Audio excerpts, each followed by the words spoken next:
عائشہ جانو میرے اور خدا کے معاملات کچھ ایسے ہیں کہ جب ہم دونوں اکٹھے ہوتے ہیں دونوں کے علاوہ تیسرے کی جگہ نہیں ہوتی.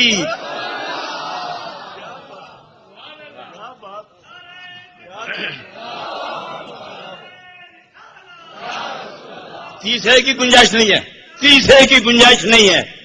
لا یسعن فیہ ملک مقرب ولا نبی مرسل. جہاں انبیاء اور رسول نہیں پہنچتے وہاں عائشہ آپ کی اور صدیق اکبر کی بھی جگہ نہیں ہے. اور پھر صاف ارشاد فرمایا لم یعرفنی, ہمیشہ یاد رکھنا کہ لم یعرفنی حقیقتاً غیر ربی, جب میرا عرفان کرنا ہو مجھے پہچاننا ہو تو مجھے میں ہی پہچانتا ہوں یا میرا خدا جانتا ہے. مجھے میں جانتا ہوں میں کون ہوں یا میرا رب جانتا ہے کہ میں کون ہوں, باقی نہیں جانتے. ہوول الاول ہوول الظاہر ہوول الباطن, باطن اتنے کہ خدا و مصطفیٰ کے سوا ان کی حقیقت کوئی نہ جانے, اور ظاہر اتنے کہ گھاس کا تنکا بھی جانتا ہے. حضرات گرامی, یہ کیفیت جناب محمد رسول اللہ صلی اللہ علیہ وسلم. اسی عالم میں ایک حقیقت لکھتے لکھتے مولانا اشرف علی صاحب تھانوی بڑے پیار سے لکھ گئے. بہت اچھی بات ہے کہ صدر دیوبند رہے اور فاضل شخصیت ہیں. معرکۃ الارا تسلیم نشر الطیب میں لکھتے ہیں. اسی پر خلقت الخلق کے تحت آپ لکھتے ہیں کہ اللہ نے اپنے پیارے محبوب کا نور تخلیق فرمایا تو اپنے اس نور محبوب کو فرمایا جاؤ سیر کرو. یہ سب کتابوں کے اندر ہے, کسی ایک کتاب میں نہیں, سب کتابوں کے اندر ہے. جاؤ سیر کرو سیر. حضرات یہاں ایک سوال ہے, اس کتاب میں یہ تشریح نہیں ہے, صرف ہر کتاب میں یہ لکھا ہے کہ اللہ نے فرمایا جاؤ سیر کرو. تحقیق صوفیہ کرتے ہیں, محدثین نے کی ہے, صوفیہ نے جو کی ہے. میں صوفیانہ طرز عمل آج پیش کرنا چاہوں گا کہ صوفیہ کیا کہتے ہیں.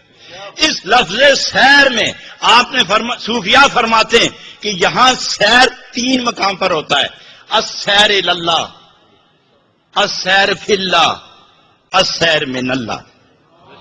3 سیر ہیں, سیر اللہ, سیر فی اللہ, سیر من اللہ. خالق, خلق سے خالق کی طرف, خالق سے خالق کی طرف, اور خالق سے پھر مخلوق کی طرف. یہاں تو ایک مخلوق ہے صرف ایک, اور ایک ہی خالق ہے. یہ 2 ہیں. کائنات میں تیسری شے کوئی نہیں تو پھر سیر کس کا ہوگا, کہاں کا سیر ہوگا؟ تحت نہیں, بخت نہیں, راج نہیں, تاج نہیں, ثروت نہیں, عمارت نہیں, دولت نہیں, زمین نہیں, زمان نہیں, مکین نہیں, مکان نہیں, آسمان نہیں, 2 جہاں نہیں, فلک نہیں, ملک نہیں, سمک نہیں, سماک نہیں, افلاک نہیں, کچھ بھی تو نہیں ہے. ایک اللہ اور اللہ کا محبوب ہے. تو اس وقت خدا فرماتا ہے میرے محبوب سیر کرو. تو یہ سیر کیا, اس کو کہتے ہیں السیر فی اللہ, اور ترجمہ یہ میرے محبوب خوب خوب مجھے دیکھو, خوب خوب دیکھو, دیکھو اور اتنا دیکھو, اتنا دیکھو کہ دیکھ دیکھ کے میں بھی ہو جاؤں. اس لیے کہ تو کائنات میں میری دلیل بننے والا ہے, تو کائنات میں میری پہچان بننے والا ہے, تو کائنات میں میرا عنوان بننے والا ہے, تو کائنات میں توحید کا بیان بننے والا ہے, تو ہی برہان اعظم ہے, تو ہی عنوان معظم ہے. اس لیے دیکھو اور خوب دیکھو, ہر ایک کو صفات سے پہچاناؤں گا, ہر ایک پہچانے گا صفات سے, ہر ایک پہچانے گا علم سے, ہر ایک پہچانے گا قدرت سے, ہر ایک پہچانے گا رحمانیت اور رحیمیت سے. تو مجھے پہچان میری ذات کے اعتبار سے. نبی کریم علیہ السلام نے اسی لیے فرمایا لا اوصی ثناء کما اثنیت علی نفسک. میرے اللہ جس طرح تو اپنی تعریف خود کرتا تھا, کرتا ہے, کرتا رہے گا, اس طرح تو میں نہیں کر سکتا. یہ بیان کیا. معلوم ہوا کہ تخلیق مصطفیٰ سے پہلے, ظہور مصطفیٰ سے پہلے خدا اپنی باتیں خود کرتا تھا. خدا اپنا ذکر خود کر رہا ہے. تو کیا کہتا رہا ہوگا, تو کیا کہتا رہا ہوگا؟ 2 صورتیں, یا تو ذات کا ذکر ذات نے کیا ہوگا یا ذات نے اپنی صفات کا تذکرہ چھیڑا ہوگا. باتیں تو دو ہی ہیں. ذات اپنی ذات، اور جب ذات اپنی ہی ذات کا تذکرہ کرے تو صرف لفظ میں آئے گا، میں، اور اس کے علاوہ دوسری کوئی بھی بات کرے گا تو وہ ذات نہ ہوگی، وہ صفات میں ہوگی.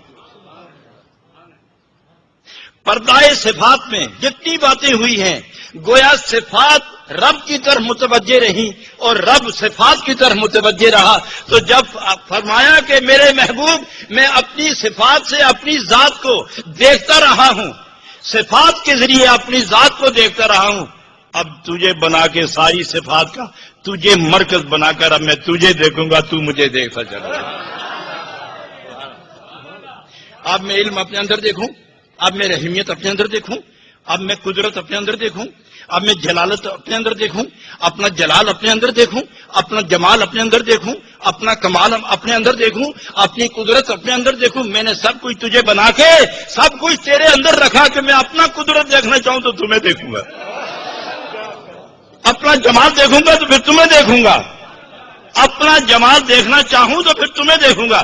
میں نے تمہیں وہ شیشہ بنایا کہ کائنات بھی تجھے دیکھ کے اپنا آپ دیکھے اور میں بھی تجھے دیکھ کے اپنے صفات دیکھوں. حضور ایسا کوئی انتظام ہو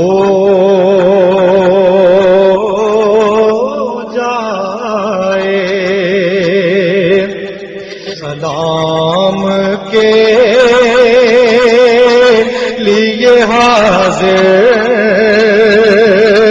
غلام ہو